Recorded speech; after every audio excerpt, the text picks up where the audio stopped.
Welcome to the deep dive. Ready to get up to speed on something really critical, really fast. You are definitely in the right place. Today, we're diving deep into cybersecurity, specifically for the water and wastewater utilities that serve Arizona. It's becoming, well, incredibly important.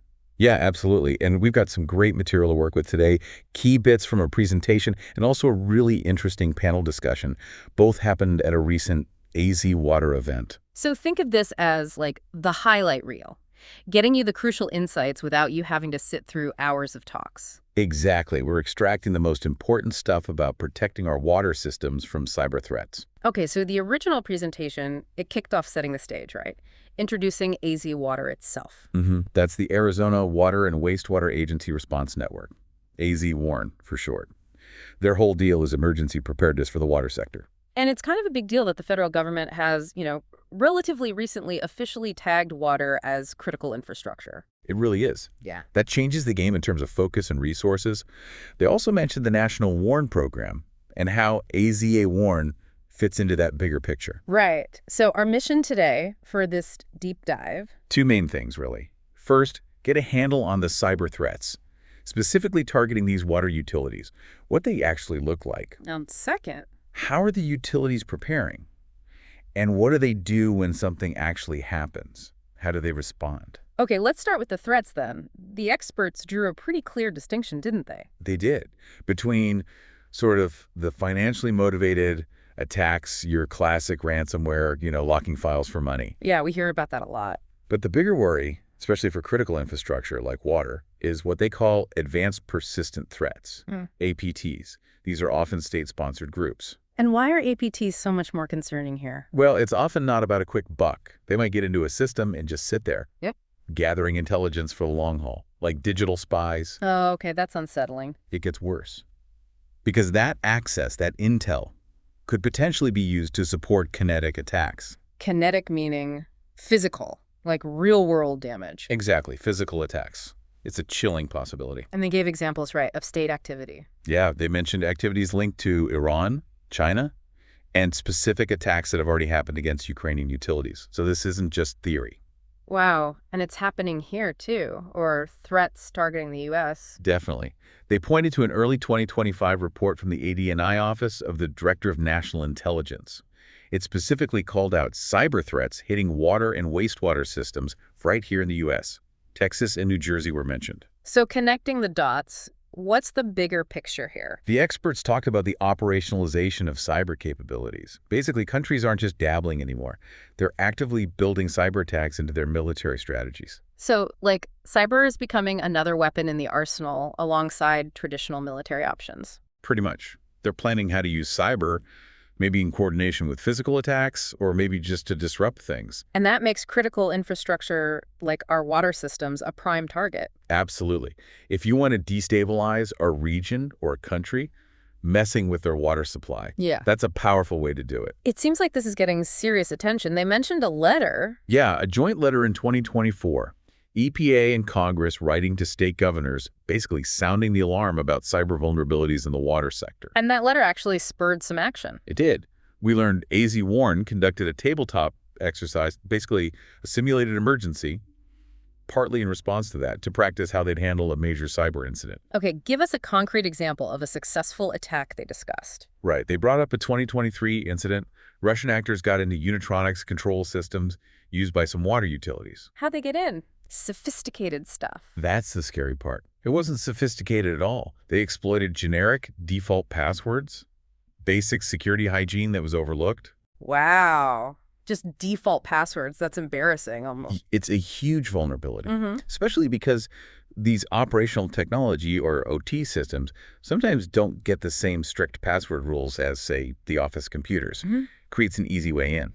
And there was another vulnerability they flagged specific to the water tech world. Yes, this was really interesting. There aren't that many companies making this specialized control systems for water utilities. Okay, so if an attacker finds a flaw in a system from vendor X, well, lots of utilities might be using that same system from vendor X. That one vulnerability could potentially affect utilities all over the country. Creates a widespread risk from a single discovery.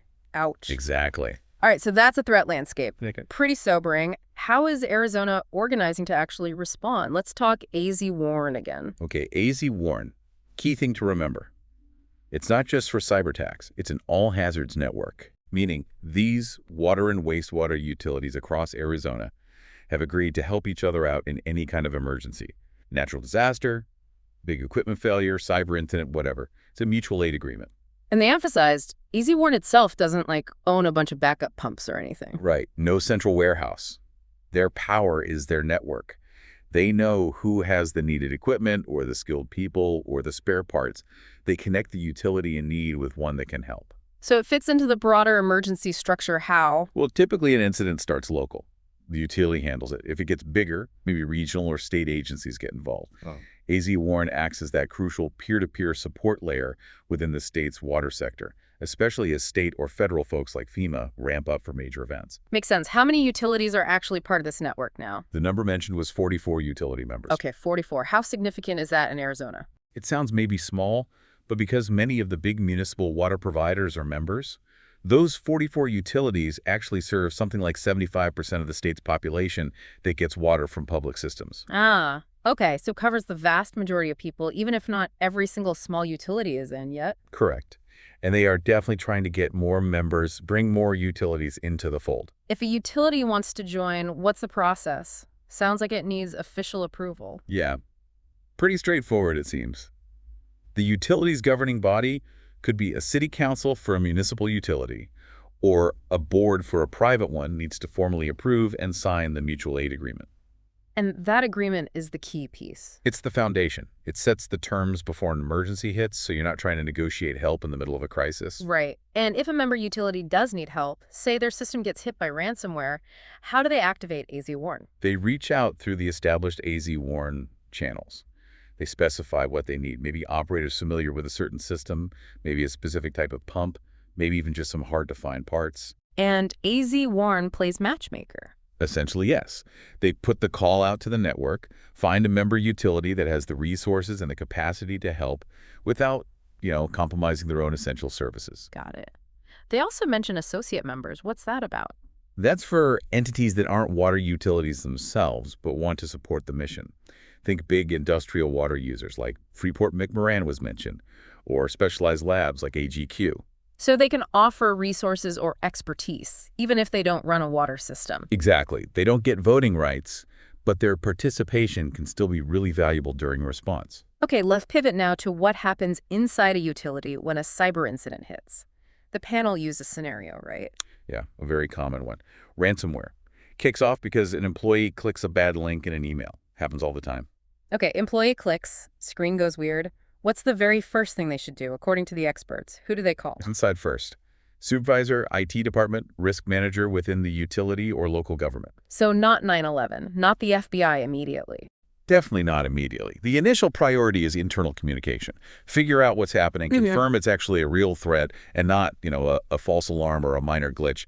Establish that internal chain of command. That makes sense. They stressed having procedures posted, right? Yeah, basic stuff like have contact lists right there at workstations. Simple instructions. What do you do with the computer? Unplug it, shut it down, leave it on for IT. Consistency helps contain things. Okay, so let's escalate. It's confirmed. It's bad. Ransomware has hit the business systems, email, billing, and the critical SCADA systems, the operational controls. Now who gets the call? Now the notification list gets much bigger. Town or city manager, the mayor, local law enforcement definitely gets looped in now. Risk management, again, communications people, the PIO to handle public messaging. And potentially regulator. Yes, depending on the impact, absolutely. State environmental agencies, maybe federal ones, especially if water quality or delivery is threatened. Then comes the really tough question. Pay the ransom. Ugh, yeah. The panel made it clear there's no easy answer. It involves a lot of players. Your cyber insurance company, if you have one, is key. They often have preferred vendors and protocols. Who else? CISA. FBI. CIS, the Cybersecurity and Infrastructure Security Agency, can offer assistance. External security advisors, incident response firms your insurance might bring in, your own IT folks. It's a group decision. And they mentioned cases in Arizona where the FBI wasn't called right away. Interestingly, yes. Sometimes the path chosen, often led by the insurer, was to work with specialized security consultants to try and resolve it without immediate federal law enforcement involvement. Depends on the situation. But regardless of paying or not, the utility's main goal is getting back online, right? Yeah. Especially SCADA. Absolutely. Restoring operations, making sure water is treated and distributed safely, that's priority one. This is where specialized SCADA contractors are crucial. They know these industrial systems. And could AZWARN help here too? Potentially, yes. If the utility needs personnel with specific SCADA skills, or maybe even temporary hardware while their systems are being rebuilt, that's a possible mutual aid request through AZWARN. Good point. And finally, the reporting obligation. Crucial reminder. Utilities need to know their regulatory requirements. If a cyber incident affects the water system itself, changing set points, chemical doses, anything like that, reporting to state or federal agencies is often mandatory. Okay, so that's the response process. Let's get down to brass tacks now.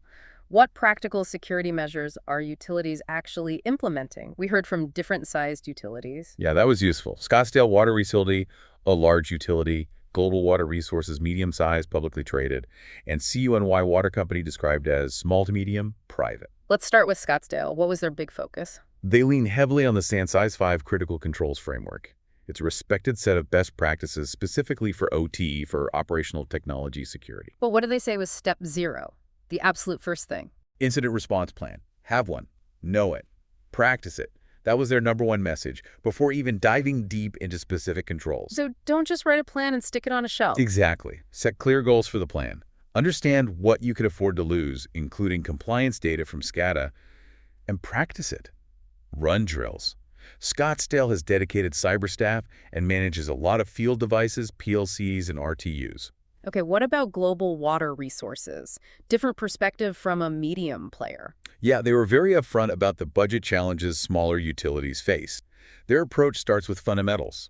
Know your assets. Know all your connections. Know your people and their roles. That's foundational for risk management. Strategy. Defense in depth. Right. Multiple layers of security. They give a great example, actually. Oh, yeah. Their XDR system, extended detection and response, caught an employee clicking a bad link almost instantly. It automatically isolated the compromised computer before it could spread. So the tech worked as a safety net. Precisely. Even when the human firewall fails, which happens. They also do a lot of training. Weekly fake phishing emails to test staff, plus monthly awareness training. Trying to make security second nature. Right, and they stressed basics too. Multi-factor authentication, watching network activity for weird patterns. Least privilege access, only give people the permissions they absolutely need. And patching. Default passwords. Absolutely critical. Patch diligently, even if it's sometimes inconvenient. And always change default credentials on new gear immediately. They also mentioned the human firewall and creating a culture where people report mistakes. Yeah, referencing that Oldsmar, Florida incident. Initially thought to be a hack, later found to be operator error. The point is, encourage people to speak up if they think they clicked something or made a mistake. Don't foster a culture of fear. Makes sense. Okay, finally, CUNY Water Company, small to medium size. What was their main takeaway? For them, the human element is absolutely the biggest challenge, getting people to follow procedures consistently. Some more training. Mandatory security awareness training, yes. They use tools like NoB4 for simulated phishing, and they shared a story. Even a supervisor clicked on a fake news story phishing attempt. Shows anyone can be vulnerable. It really does. What else for CUNY?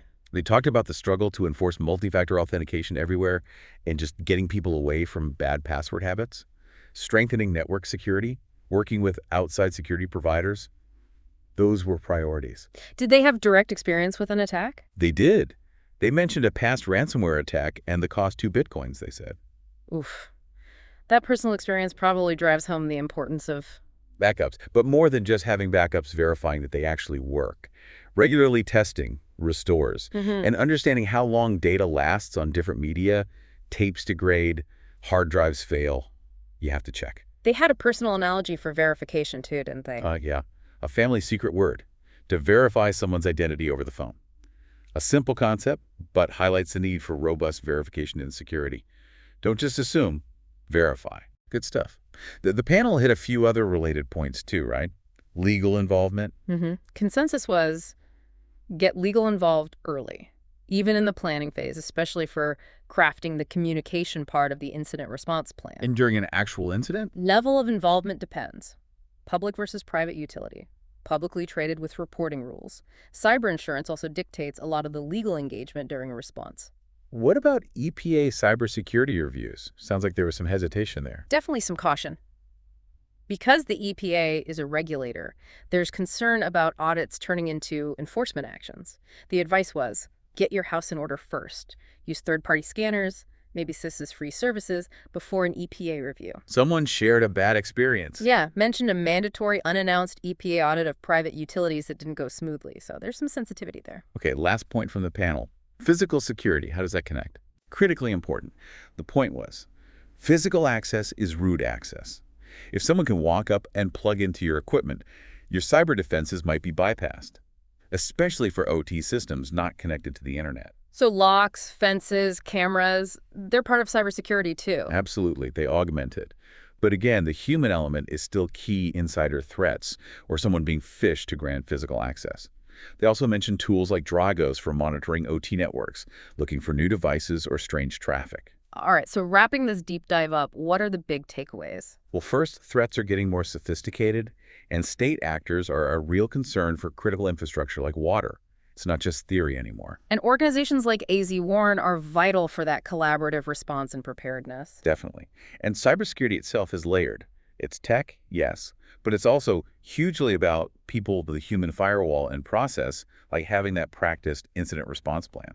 This really isn't just an IT issue tucked away somewhere. Not at all. It's core to operations, it's core to safety, and it directly impacts, all of us in the community who rely on that water service. So here's a final thought to leave everyone with. Think about your own world. Whether you're in the water sector, a related field, or just thinking about your own digital life, where are the vulnerabilities? Have you had those conversations about preparedness? Do you have your own version of that secret word for verification in your critical systems, or even just your personal security? Maybe time to start thinking about it. And if you want to learn more, check out AZWARN if you're in Arizona. Definitely look at CIS's resources. They're fantastic and often free. And maybe look into frameworks like the SANS controls. Great suggestions. And we'll be back with more deep dives into critical infrastructure topics soon. Thanks for joining us.